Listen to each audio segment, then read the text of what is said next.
welcome to the Personal Injury Law Show. This is a show that talks about everything current in the law of personal injuries and that's relevant to you, the viewer. My name is Tony Carbone. I'm a personal injury lawyer of over 25 years' experience. With me tonight I've got Don Maffia, a partner in a law firm. Good evening, Tony. Good evening, viewers. Vivienne Ryan, the greatest marketing guru in Victoria. What a wrap. Thank you so much, Tony. Great to be here. Hello, And viewers. also I've brought along a young little campaigner, Joshua Carbone, my nephew, who's been ably supporting us during the filming. Thanks, Josh. Thanks, Josh. Now, Tony, tonight we've got a great show. We've got a road safety campaign TSC manager by the name of Sam Cockfield, who will be coming on the show. Tony, do you realise it's been over 20 years since the first TAC ad went to air? The Transport Action Commission have done a sterling job over 20 years to campaign, and one of the biggest and best ads they've got is pictures of you. It's dead set, heart-wrenching and heartfelt. Don't you think, Viv? Oh, I agree. They've done an amazing job over the past 25 years educating the community, and their emotive shock-style campaigns are something that we all know about, we've all seen, and we've all got an opinion on. And Don, behind the scenes, Sam Cockfield did tell us that a lot of those people are people that have lost loved ones. Yeah, that's right, and they're based on those stories as well. But Tony, before we get into all that, let's talk about what's in the news. Don, what's in the news is Kevin 07 has finally decided to offer an apology over his debacle on the pink bats. Rollout. What do you think, Viv? Well, look, obviously an apology is always welcomed. These poor families, there's three of them that he's apologised to, Queensland men who were all electrocuted at various points of that rollout. He's come out and he's apologised to those families.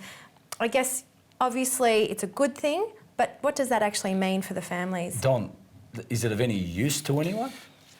Look, in Victoria, an apology is not an admission, so it really means nothing, unfortunately. In terms of compensation rights, apology is great, but it's just in terms of compensation, Tony. So the wrongs act is excluded you using as an apology as a means of proving fault. Yeah, so as an admission. Wendy Swan, unrelated to the former treasurer, was awarded almost $600,000 after being bullied in a bookstore. Viv, tell us a bit about the background in terms of what she had to put up with. This is a really tragic bullying case. This poor woman, she was a sales assistant at the Monash University bookstore, was subjected to quite severe bullying antics over a period of 5 years. To her credit, she stood her ground and was recently awarded over $600,000 in compensation for, I think, was past and future earnings. And Viv, it was actually $292,000 thereabouts for past and future loss of earnings, and $300,000 for pain and suffering. That's a huge judgment. Yeah, but Don, you know what was critical in that case? There was a lot of witnesses to say that this particular boss racially vilified people with Asian appearance or dark-skinned students employed as casuals. Oh, yeah. So this guy had a history of fair income, nasty behaviour. Yeah, we won't spend too much time because we will do this in a later episode with John Carancis, the workover specialist in there, so he'll go through the whole judgment. He'll definitely have an opinion or two. So viewers, you have to stay tuned because that is one episode you don't want to miss. Now, sober drivers via for prizes. What's that mean, Vic? Well, this is a really interesting campaign that's being held in Western Australia at the moment where sober drivers are being rewarded for their sobriety, which is a really interesting take because police officers are often seen to be those particular cats that are giving out fines and what have you. But what they're doing in Western Australia is they're giving people an opportunity to go into a draw to win prizes within the local community through the restaurants and various other lifestyle options to say, hey, congratulations, we've breath tested you. You've delivered us a 0 reading. Here's a ticket to go into the draw to win a voucher. So I think that's a really interesting take on how to perceive the police department in that area. Well, my concern is there's so many drivers that pull over that have alcohol that finding a sober driver is like a prize for the police officer. Hey, Don, that's sending... That's a generalist, but we don't know about that. That's sending an incredibly, almost a biased message, Don. Oh, look, it could be. There must be a lot of people that yeah. Well, I know, but maybe it's just the way it's written, but it's just the way I read it. I said, well, OK, give him prizes for being sober, fair enough. I think it's a great thing. I think it's encouraging. Why give him a prize? Give him a smack in the head for not being sober. Let's move on. This is extraordinary, this story, viewers. Car crash victim Daniel Huff, back from the dead. This is the guy that the ambulance come to the scene, they couldn't get a pulse, so they decided to take off. The undertaker came along, got the body bag out, they put the the tag on him The coroner's for the number. coroner to say that he's dead. He's even got it as proof. Don, tell us a bit more. This is nuts. Well, he wasn't dead.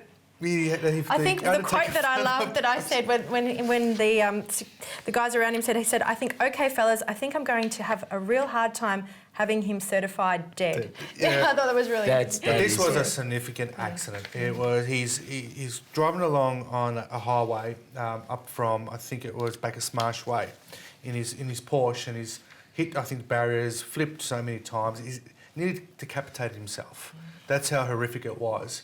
So the ambulance got there, did what they'd do, certified him, well, he's gone, nothing we can do, and called the coroner. Coroner. And then I think what's also very interesting, the coroner's come in, understandably identified that he has a pulse, called new ambulance members, and so the ambulance guys have actually popped him in the ambulance, and then got one of the CFA guys to drive the ambulance so that they could continue working on him to revive him. So, well, apart from anything else, you know what was amazing about this fellow? The amount of work they did on his face. complete reconstruction. They said that they've seen corpses in better condition than he was, which is extraordinary. He had 93 days with post-traumatic amnesia, so, you know, that's a long time. Well, he had 30 hours of operations on his face, over 10 surgeries. The other thing was, it actually happened on the 1st of April last year, which is April Fool's Day.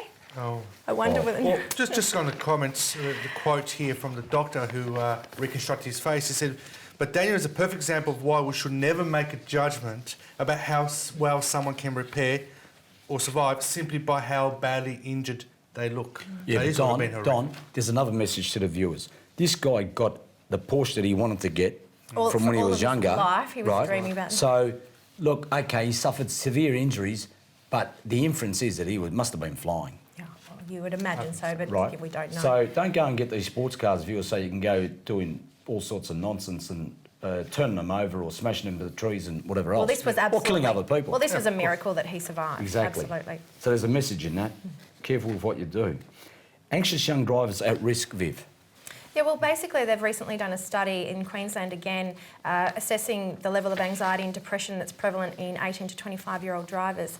It's come out that those people who are seen to be more anxious or depressed can actually affect their driving, and one young university student said she's often concentrating on what's happening with her grades and so anxious about getting good grades that often distracts her from when she's on the road. So, I mean, that's another thing for the TAC to look at as part of their road safety campaign. Guys, we've got to go to a sponsors break, but viewers, these stories we talked about are perfect stories for you to send us your Twitter and Facebook comments.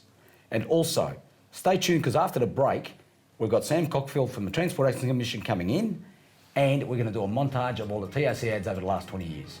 Don't go away.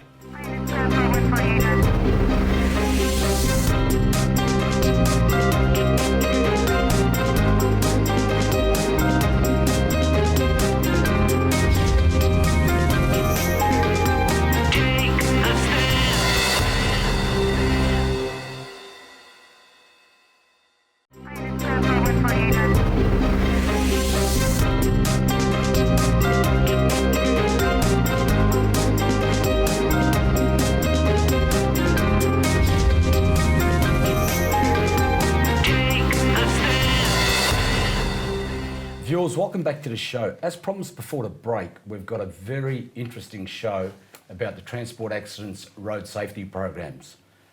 Today we've brought along the TAC manager in road safety, Samantha Cockfield. Good evening, Samantha. Oh, good evening, Tony. Look, this is a very interesting topic, and it's one very close to our hearts. Every parent in Melbourne, every person out there really needs to know what's going on and what efforts are made by the leader in the world in road safety, the TAC. That's nice of you to say, Tony. Tell us a bit about what you do in your department, Sam. Yeah, so the road safety area at the TAC looks after a wide range of programs. What we're best known for, of course, is our public education programs, but we also have a range of programs to support police. We spend around $100 million a year on infrastructure, so we work heavily with Vic Roads on that. We also have a number of programs we run in schools and programs that I suppose we run more generally in the community, like a community grants program where local service clubs, etc., can actually apply for grants to undertake road safety programs in their local community. Okay. Don, Tell us a bit about the objects of the Transport Accident Act and what the role of the Transport Accident Commission is. Well, one of them is to reduce the number of incidences that occur as a result of transport accidents. So that would obviously include all the public safety campaigns, but also to reduce the costs of these accidents to the community, Tony. So, and also the broader aspect is to administer the third-party compulsory insurance component as well. But Samantha, I was going to ask you, out of the TAC structure, what number does your team make up? I mean, there's about 800 employed with the TAC. Yeah. It's actually, I think most people would be surprised to find out that there's only about 15 of us. So all the public education programs, all the other work that you see in the schools, in the community, about 15 of us, about 5, 6 of us work on marketing, about 5 in the road safety policy and programs area, and another 3 or 4 working in the research area. So it's a pretty small, tight team, but with a pretty big agenda. So, sorry, Sam, you said before that TAC spends over $100 million per annum across the board. What's the breakdown in terms of that Yeah, cost? look, the majority of that money by far goes into the infrastructure programs. So you'll quite often see, if you're driving around Victorian roads, signs saying this is a TAC Safer Roads project. And that's where we're retrofitting safety to the roads. So lots of barrier treatments, particularly in country areas, roundabouts at intersections in city areas, and really wherever we know that there's a high crash probability or where crashes have been occurring, we are likely to be treating that area in terms of infrastructure. Just on that point, Sam, one of the key elements of or functions of the Transport Accident Commission is to assess data and statistics. Yes. And that's Section 12 of the Act on. Yes. That's Yeah. very important, because if you don't have the facts in front of you, you don't know where to put the resources, correct, Sam? That's exactly right. Very much evidence-led, data-led. So all our campaigns are based on latest data and research findings from around the world. We choose the road safety issues where we know we can make a biggest difference because they're causing the most trauma on our roads. And it's actually the same with all our programs. Where we invest in terms of road safety infrastructure, it's based on the data about where crashes are happening. Where we're investing with police, it's again where we know drink driving is occurring or where speeding drivers are. You've got a number of campaigns at the moment, and Dom, one of the important ones is the driver distraction. Now, Viv, I want to take this to you. The main driver distraction, as far as I'm concerned, is this bloody mobile phone. Yeah, I think it's an issue for all of us culturally. I mean, we discussed recently in one of our shows, how prevalent the use of mobile phones are as we're driving, texting, emailing. We use it for, a sat navigation system, but legislatively we're not allowed to actually physically be seen to be driving and touching the device. However, we all know that we all still do it, which is obviously a point of concern and focus for the TAC at this point, particularly for the younger demographic. Exactly. So, yeah. Dom, can I say this? The thing about mobile phones, the problem with our society today is that we're all under pressure. And if someone rings, because of the advent of mobile phones, Sam, they expect to get you there and then. Unless your phone's got that message, or you're currently in use, or I'm currently driving right now. Text me later. the expectation of the public and people that ring you is to pick up the phone there and then. Instantaneous. Don't you think we should ban mobile phones on the road altogether to get rid of that expectation? Look, we had this discussion before one of our other shows, Tony, and my view is a little bit different. I think my view's got to be more driver education and exactly what TAC are doing. Just to follow on that point about the assessing the data, there has been an increase in the number of incidences caused by driver distraction. We saw the Herald Sun having a 5-page spread about these type of incidences. So that obviously coincides well with what the road safety campaign's about. For me, Tony, I think it's got to be driver education, exactly what's doing the shock value. Look, I actually think it's probably a combination. I think that the information out there right now is it's about eyes off the road. When you're taking your eyes off the road to do something with your mobile phone or change a CD or pick up your hamburger off the floor, whatever it is, you take your eyes off the road, you travel quite a long distance blind. And so what we need to do is actually educate people that when you get into a car, your main task is actually driving that vehicle. Your attention should be fully on the driving task, on the road environment.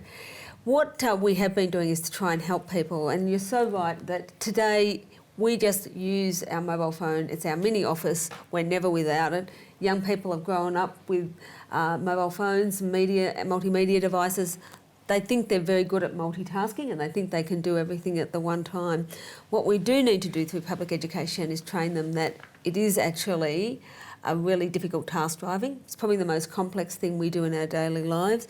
What we're doing is trying to help them. So one of the things is Vic Roads has recently released an app called Road Mode, and that does exactly what you say. It actually says it doesn't allow calls to come through at all. It stops any calls, you don't hear the calls, but it actually sends a message back to the person that's called you to say, I'm driving right now, I'll get back to you as soon as I finish my drive. And here I was joking about it, but what a great idea. It's out right now, so you just go to the App Store and you find it. Now that particular app is actually for Android cell phones. There is some other types of apps out there also for Apple phones, and we believe that Apple is also working on a similar product themselves. Just on this point, Viv, you're a marketing guru, okay? Thank you. Your job out there is to pick up as many clients, good clients, apart from the lawyers you look after. Of course. And when you're on the road, you feel an obligation to pick up the phone. But this app would really help you, wouldn't it? It totally would absolutely help me. I mean, we were joking before, but that would be so incredible to have, because you do find you've got a mobile office no matter where you are, and actually driving is one of my key moments where I actually have my hands free, the kids are quiet and all of that sort of thing. But what I was going to point out was your recent TV campaign, which demonstrates on point that when you take your eyes off the road for 1 second or even 2 seconds, there's a vision of a driver who is actually driving next to a tram, a person's coming out and he cleans up this person, and another version of it is actually a mother with a pram, again, driver distracted, and I just think that is, on point and really, really, really important. Guys, we've got to go to a sponsors break.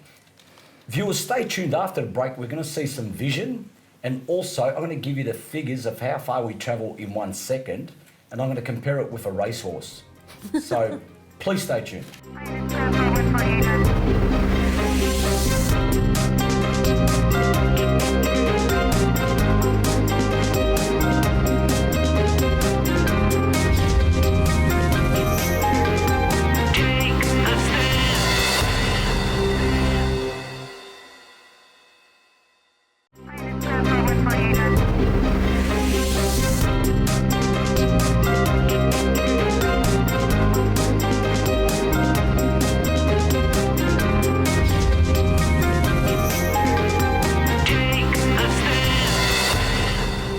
Welcome back to the show, and I want to thank Sam Cockfield for coming on the show from the Transport Accident Commission. Now, before the break, we were talking about statistics. I mentioned that every second a racehorse runs 16.66 metres on average, so you can imagine a car travelling at least that. So every time you fiddle around with your phone or your kids or smokes, your radio, whatever it is, distracted driver Sam, you are moving that quickly and you're going to run up someone's backside.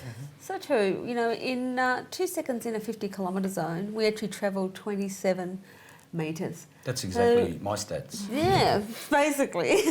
But you know what? The thing about that is, if we're travelling blind, if we're looking at a mobile phone, we're looking down at something, nave, whatever, when we look up, it still takes us 1.8 seconds to react. So it's basically 3.8 seconds without anything happening. And Don, picture this.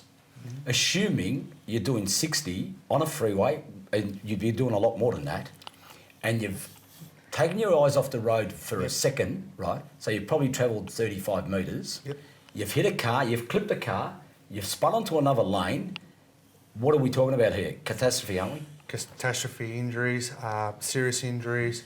Look, I see it time and time again, Tony. I've been doing this for over 10 years, practising in personal injuries, just in transport accidents, and it's all too common.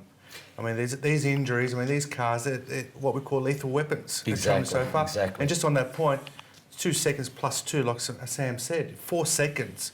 2 seconds off the road, 2 seconds to react, on average. Yeah. Vivienne, you've got young children, correct? That's correct, Tony. And they've got all these fantastic programs at the moment, and the one that really grabs at my heartstrings is Pictures of You. Tell us a bit about that one. Well, I think this is a montage that's been put together by, I think you said while we were in break, Sam, by real people who have suffered a loss at the hands of the roads. And I think you mentioned that they actually really wanted to be involved to educate the community. Tell us a little bit about how that came about. They wanted to tell their story about what the loss meant to them and how much it had affected their lives. In our Pictures of You campaign, everybody that was involved had somebody killed in a speed-related accident. So they wanted to bring home that while often people in the community don't think speeding, particularly low-level speeding, is a major issue, that it is. And when it happens to you, you never get over that loss. And you'll see some of the people in that campaign, their children, their partners died 10, 15, 20 years ago.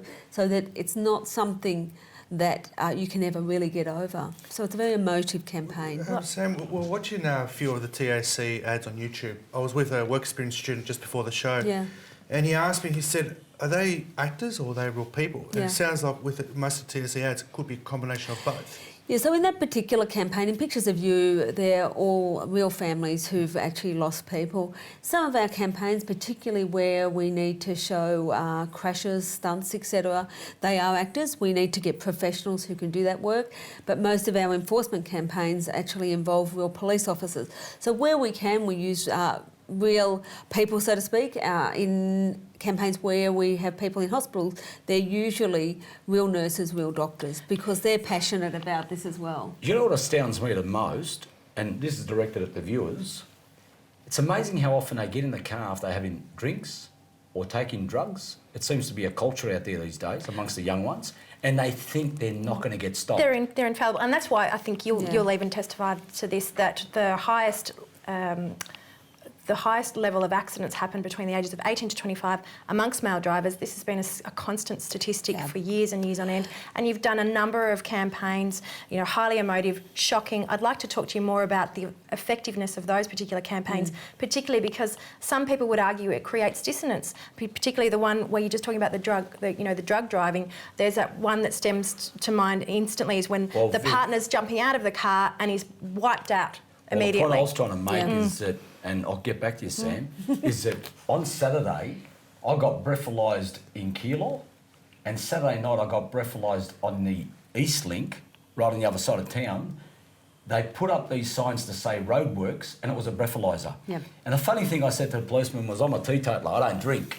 But I was so impressed that they pulled me over because they must be getting a lot of people, Sam. Yeah. Look, I think just picking up on your issues, Viz, I think you're right. Young people are still the most at-risk people of any group on the road. We're doing better. Over the last few years, young driver deaths and serious injuries have come down. So we are doing better. So graduated licensing, all the campaigns we've been doing are effective. But you're right, there's still some issues. Young people do believe that they are less likely to be detected than older people. So they think that if they do the wrong thing, they're less likely to get picked up, and it's not true. Police are, extensively enforcing the roads, and in fact, if you do the wrong thing, you're very likely to get picked up. I think just in terms of campaign effectiveness, we know that all of the TAC campaigns, because we put the research in, we get the right data in the first place. When we're making a public education campaign, when we get some concepts, we actually test them with the target market, so in this case, young people. We then film a campaign. We then go back into testing the ads at what we call double heads, so before they're finalised. And then we continue to research those campaigns once they're actually on air with the public. So we're making sure that they're effective, and we, of course, use the knowledge that we gain in that market testing to build on our new campaigns. So one of the reasons they're so effective is that we keep on doing the research and keep on building the evidence base. Sam, one of the ones I'm impressed with, and this is something that's coming up soon, Don, parents are urged to stay involved during their child's first 6 months alone behind the wheel. So in effect, we're saying they're totally inexperienced. It's like a tradesman. It's just started an apprentice. Yep. They're behind the wheel. They don't know what they're doing. They can't judge distances. They can't judge times. They brake too late. They don't brake. They don't indicate. They don't check their car for defects, right? Brake lights. That's it. So what do you think about that, Don? I think it's good. Why not? I mean, we're all experienced drivers, so pass it on to your kids, teach them as well. And the other thing too about these TAC ads, just on to what Sam was saying, they're world renowned. I recall over 10 years ago I was in Ireland, turn on the TV and there's a TAC ad. So it's not only just in Australia, you've impacted the whole world effectively. Yeah, and of course we don't want people to be spending money and remaking ads when ours are available too. So, you know, we're quite clear that if other countries want to use our advertisements, we're quite happy to make them. They have to pay talent costs, etc. But you know, we're quite happy for them to use our campaigns. There's a recent campaign called Road Trip Forever. Can you tell me a little bit about that? That's really, really interesting. So no one message, or there's no one way of talking to a very large target market. So with our youth market, we're really trying to try different avenues. And of course, with the advent of social media, particularly Facebook, it's one of the ways we've been looking at talking to young people about road safety issues. Road Trip Forever is a Facebook campaign. It's actually people going on a road trip to a music festival, and the whole, I suppose, lead up to a crash. I really suggest that young people actually get online and go to Road Trip Forever. Viewers, we've come to the end of the show. I really want to thank Sam Cockfield for coming on board. Here. I want to do more episodes with you, Sam. I would be and loving it. It's always a pleasure to have you, Viv. Thank you so much, Tony. Viewers, make sure to go to our Facebook page.